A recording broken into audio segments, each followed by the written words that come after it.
జగన్ సుమారు 85 మంది దాకా అభ్యర్థులు మార్చారు, ఎమ్మెల్యేలు. అట్లాగే ఒక 15 మంది దాకా ఎంపీలు మార్చారు, దాదాపు ఒక 100 మందిని మార్చారు.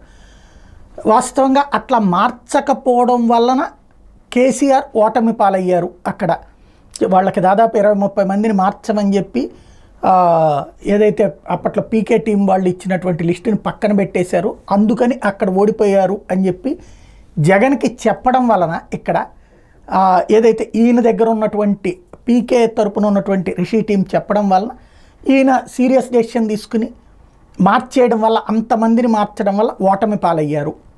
ఇది మనం చెప్పట్లేదు.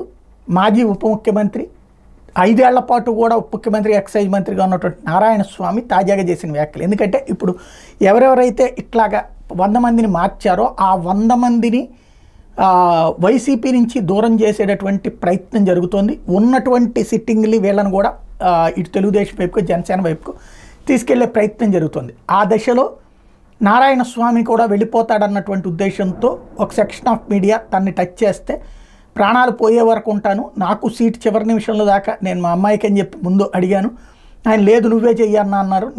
నన్నేమీ నెగిటివ్ కాదు, ఆయన నా మీద అపారమైన ప్రేమతో ఇచ్చినటువంటి ఆఫర్ అది, చివరిలో మార్చడం వలన ఇబ్బంది పడ్డాను అని చెప్తూ ఈ పాయింట్ని ప్రధానంగా రైట్ చేసుకొచ్చినటువంటిది ఆయన.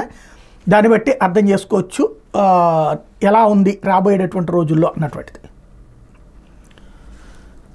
నమస్తే అండి.